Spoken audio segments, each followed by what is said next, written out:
Influencing popular culture, politics, and everything in between. The local station takes you ringside as we discuss the crazy world that is professional wrestling. This is Going Ringside with the local station. Hello there. Thank you for joining us. I'm Scott Johnson for another episode of Going Ringside. Bit of a serious subject this week because we're talking about a murder case with Billy Jack Haynes. Big story, big developments. We got to talk about it. But first, I got to start teasing what's coming up in a few weeks. Put it on the screen. We are talking about River City Wrestling Con, June 7th and 8th. If you were in Florida, if you were in Georgia, heck, if you were even in Alabama right now and you're watching this, I would recommend you take seriously the chance to go to St. Augustine, Florida, St. Johns County, June 7th and 8th for the massive River City Wrestling Con, of which Going Ringside is a proud partner. I will be there. And look at these stars. My God. The Nature Boy, Ric Flair, Bret Hart, Kane, Big Show, Mariah May, Kevin Nash, and on and on and on. The Hurt Syndicate.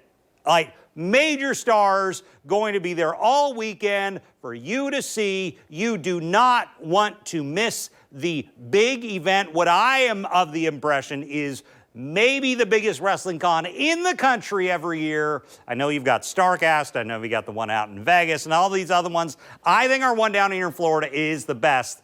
Maybe I'm a bit partial, but I'm very excited. Hope to see you there. Do not miss the wrestling event of the summer in St. Johns County, Florida, June 7th and 8th. Okay, now let's talk about why we're here today. We're here to talk about this man right here, Billy Jack Haynes. So let's back it up a little if you're not quite familiar with the story. Billy Jack Haynes was primarily in Portland wrestling, the Northwest territory of the country. He was kind of because that's where I grew up. He was kind of like our local Hulk Hogan almost. And then he had some national prominence in WWF. He was at a WrestleMania against Hercules Hernandez. Well, he was back in the news, as we documented here on Going Ringside last year, after a horrible domestic incident happened in his home. And Billy Jack Haynes was eventually arrested and charged with second-degree murder for killing his wife. So that happened about a year ago. We've been watching, waiting to see what would happen in this case for his wife, who's older than him by, I think, about 15 years or so. Jeanette Beecraft was her name. And so in the last couple weeks, Billy Jack Haynes from jail, while incarcerated, does an interview with Dark Side of the Ring. You can go look up the Dark Side of the Ring interview right now. So Dark Side of the Ring, and he goes on Dark Side of the Ring and says he is not guilty of this crime. He's got a lot going on, and he says he's not guilty for murdering his wife. So if you know Billy Jack Haynes' story, while he was a star wrestler in the 1980s, Billy Jack Haynes became more infamous in the last probably 20, 30 years for just wild conspiracy theories. I mean, go search some of his old interviews on the internet. There's some crazy stuff out there. I think he was involved in some sort of lawsuit against Vince McMahon that didn't really go anywhere.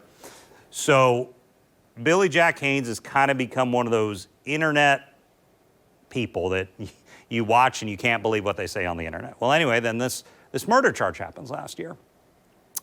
Well, in the last just days after that Dark Side of the Ring interview airs in Portland, the judge there deems that Billy Jack Haynes is not competent to stand trial. He's mentally unfit, which is something that happens. That doesn't mean this is over for Billy Jack Haynes. They're going to revisit this at the end of the year and see if he is in a better place to where he can face those charges of second-degree murder. So that's where we're at. Why I was intrigued, because about a year ago, I mentioned River City Wrestling Con. Last year, I interviewed one guy.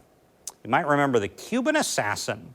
So if you're an old school fan who remembers the old territories, you might remember the Cuban Assassin. He was a guy who worked a lot of the territories, fought Andre the Giant, fought Ric Flair, and he spent time in the Northwest Territory with Billy Jack Haynes. I remembered his name. I didn't know a lot about him, but I knew him. And I sat down and we started talking. So you're going to listen to an interview with the Cuban Assassin here in a moment. And he's going to talk about his career with Andre, with Flair, and all that stuff. But a little later on in the interview, I say, hey, did you work with Billy Jack Haynes? You want to hear what he has to say about that? Following an interview with the Cuban Assassin, friend of the show, Tom Hackney, who's a retired homicide detective, a longtime veteran homicide guy, dealt with hundreds of homicide cases. He will join us to kind of break apart why they decided on the decision that he is unfit to stand trial right now and what that means going forward in the Billy Jack Haynes case. But first, I want to start with the Cuban Assassin. I was really intrigued because I knew that they worked together a lot. And listen to this interview. About 3 or 4 minutes in, I ask about about Billy Jack, and you'll want to hear what he has to say. So in a bit, you'll hear from Tom Hackney, retired police detective. But first, we start. Here is the Cuban Assassin. Well, we're joined here by Fidel Sierra, the Cuban Assassin. You may have known him better as over the years, sir. Thanks for joining us. Yeah, it's great to be here at the St. Augustine RiverCon.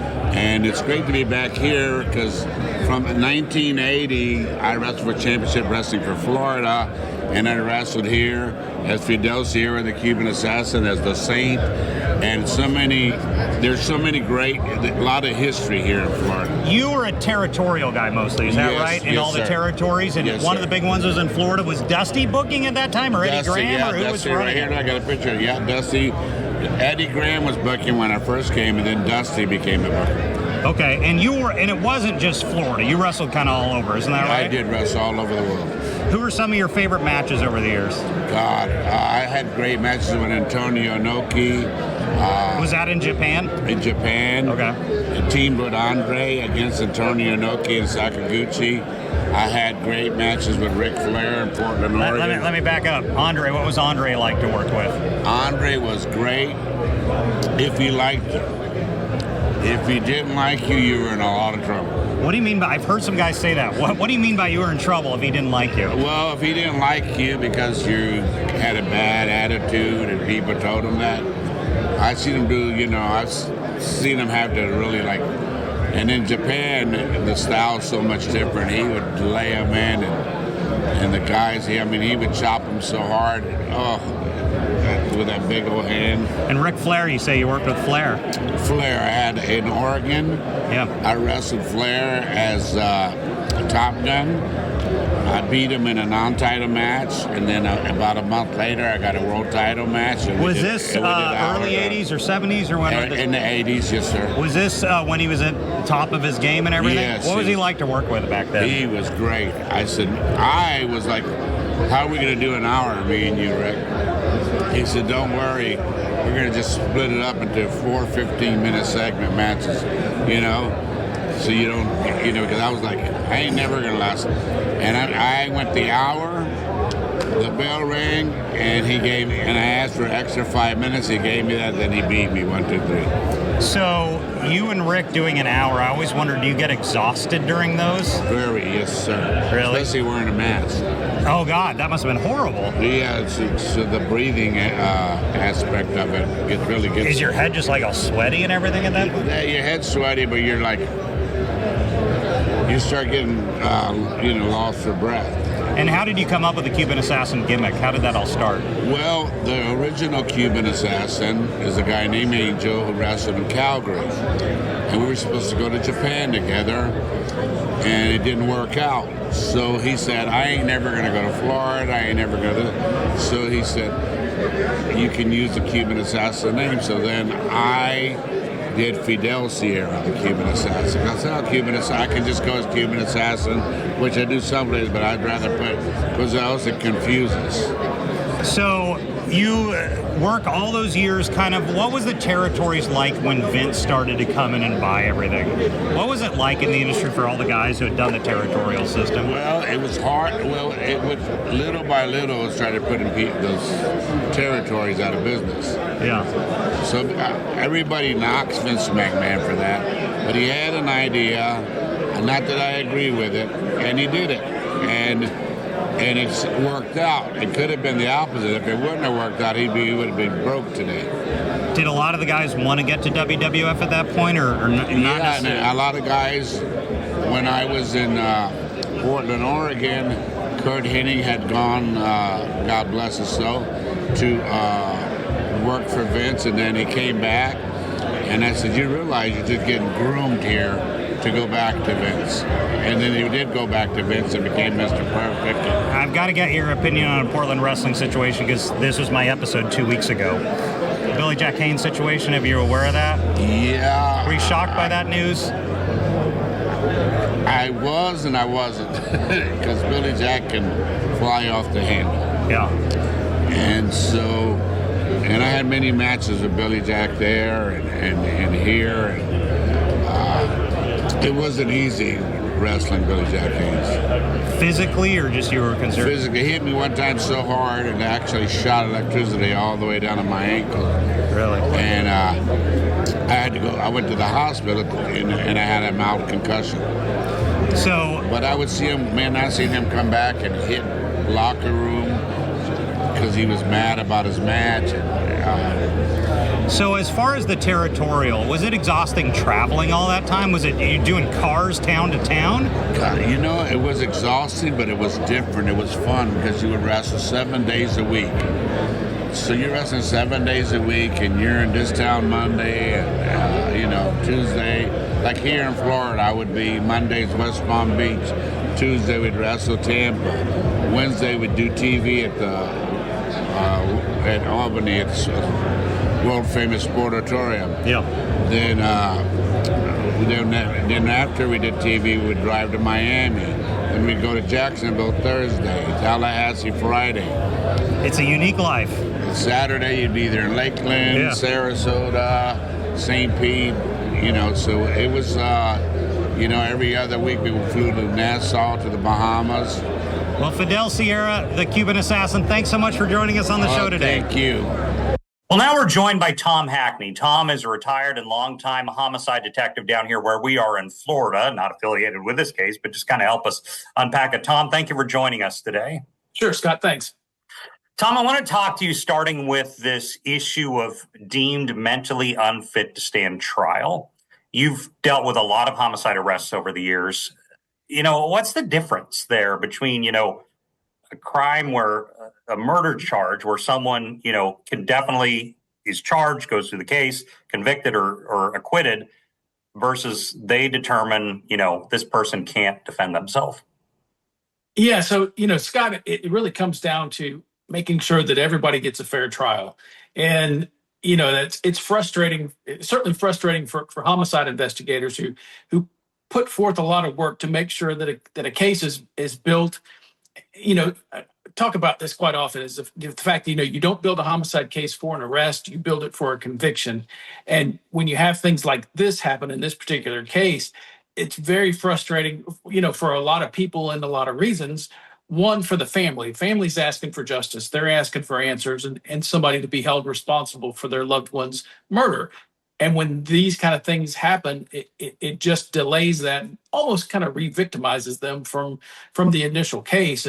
But at the end of the day, it's really designed to make sure that a trial is conducted properly and fairly, and in so many respects to prevent something being overturned on appeal at the end of the day after a conviction. So, and that's a big deal for you guys, at least for you where you were at on the law enforcement. You're saying conviction is what you're going for because you don't want an arrest that's overturned in 2 years. Well, yeah, you don't want an arrest that's overturned in 2 years. And so many cases, once if you move forward a case before it's really ready for trial and ready for a conviction, you get one shot at the apple when it comes to homicide cases, and the double jeopardy, and you don't get to rearrest and retry somebody on the same thing. So if you take something to trial and lose, and one of the defenses could be that insanity, and you lose on that, you certainly you don't want that to happen because you want your best case moving forward. And so, reading the particulars of this case, and again, I wasn't necessarily involved with this, but it sounds like they've kept a trial date open towards the end of the year, and maybe some legal wranglings with some from the defense side about, and even the prosecution side, to look at what his mental status is as it gets closer to that end of the year trial date. So maybe there is some hope in this case that it gets to move forward, but man, it is frustrating. So Haynes was famous 40 years ago, but he's kind of remained known on the internet because of some wild theories, some crazy stuff that he would do publicly. And a lot of people weren't totally shocked that he may have some sort of criminal issue come up in his life, maybe not this serious, because there's the general knock against Billy Jack Haynes is he's old and crazy. That's Billy Jack Haynes. So detectives probably go in. I'm assuming detectives kind of realize he's got issues as soon as they got into that crime scene, beyond just the fact that there was a murder. Because I'm assuming not every murder scene is the same. Some suspects are a little more coherent, others not. Yeah, so you have to judge each one of those scenes and the cases on its own merit. It does, you and I, we've talked about this before about cases with people of notoriety. It makes it more difficult to kind of move forward with those cases, just because there's an increased public interest. And then when you have somebody like this who is notorious for doing crazy stuff, and you get to this and you're like, wow, this is a little over the top. This is more crazy than what you would see on a Saturday morning, and some of the antics that are associated with that. Do you think detectives would have known that issues with incompetent to stand trial or insanity as a defense, would they have maybe had an idea that could be in the possible as this went forward? Yeah, you always, with these murder cases, as they progress, you really do. You think about so many things, and it's not only investigators, but working with the prosecution as well, to think about, okay, here we are. What could be some future defenses in this case, and you want to defeat them, or at least have the answers to them while you have a fresh crime scene, while you have a suspect in custody, and maybe while you're interviewing somebody, you can think, okay, well, what ifs? And there's a lot of that from the investigation side. What if he said this, and what if this was one of the defenses? And you want to try to, as much as you can, present enough to a jury or to a judge in a case that person is fairly coherent in their answers and coherent in reliving a story about what they did that led up to it. So much about a murder case is not only just what happened then, but in the hours and days preceding that, and you can kind of work through some of those potential defenses when you're going through interviews and all. But somebody who does have mental illness and does have mental competency issues, sometimes that just is what it is. And I was surprised. I always see he was deemed mentally unfit to stand trial. I just always in my mind like, well, that's the end of it. It's over. But it's not. He can still be tried down the road. Again, that's the idea, is that you don't want to try them and lose based on that defense. So there are times and each side will get their own expert to say and test him to say, okay, he's competent to stand trial, or his defense may say, listen, he is absolutely not competent, and we have a list of experts that say he's not. Prosecution could come back and say, listen, we've got our own list of experts who are saying that he can. Falls back to the court to make a decision based on these rulings of who's what and who's where. But like this case it's got that court date open to the end of the year, and I'm sure there'll be some legal wranglings between now and then to see if it's there.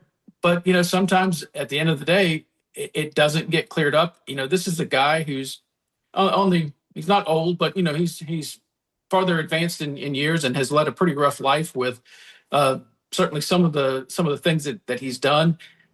When you talk about sitting, waiting for trial, waiting in some kind of facility, waiting to be evaluated, he's not walking the streets. And so I won't say there's justice in that, because he hasn't been found guilty of anything. I want to ask one other thing about witnesses. So we just had on, which we were watching earlier in the show, a guy named Cuban Assassin. He was an old wrestler, and he kind of described Billy Jack Haynes. He was kind of scary, crazy. I'm paraphrasing. Is it possible when they call witnesses to the stand, because this was a domestic incident behind closed doors between he and his wife, allegedly, is it possible they will call character witnesses who may be known to the public to discuss what he's been like over the years? Yeah, I would tend to think that's at least, if it progresses that he's able to stand trial, I think you will see some of that, especially if maybe not during the initial trial, certainly towards what would be a penalty phase of a trial, to say, okay, here's a guy, and here's some thoughts. I want to correct that or inform that for our viewers. So when you say penalty phase, if he was found guilty, right, which he's not, but if he was found guilty, then they decide how much time in jail he should. That's what you're talking about. Yeah. That's typically where character witnesses would come in. During a trial, you're looking for fact witnesses, and in so many cases, a jury's not going to worry so much about the facts of a case, especially like this, where you talked about it being domestic. Somebody who's upstanding or somebody who's not, bringing both sides in. It's not relative facts towards the decision of making a guilt or innocence decision from a jury. So usually, if somebody is found guilty, that's when the parade of character witnesses come in, but also from victim impact statements. The victim's family and friends being able to say to the court or to a jury, making a decision, hey, this is what the victim was like, and this is what we've lost based on this. And then from the defense side, to be able to come in and say, hey, listen, he had a lot of issues maybe, but overall he was a good guy. Things happen. So but that's all towards the end. But I would expect that he's so well known in that wrestling community that I think you would see some people that you would absolutely recognize from watching them on TV. And he was territorial, so this would be. He's kind of a regional guy, so people in that region, the locals would know them there. Yeah. Yeah. Oh, without a doubt. I mean, he's from the Portland area. He's from the Pacific Northwest, and I'm positive that anybody who knows him knows of some of the legacy that he's got.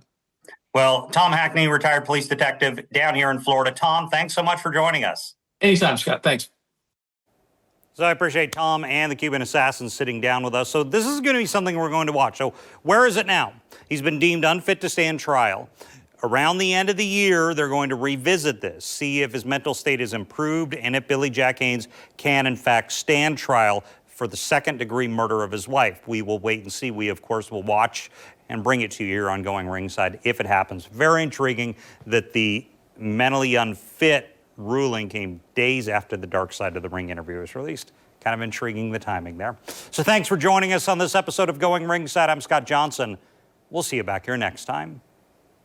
This has been Going Ringside with The Local Station, brought to you every Wednesday on your favorite podcast player, on News 4 Jax Plus, as well as the News 4 Jax YouTube channel.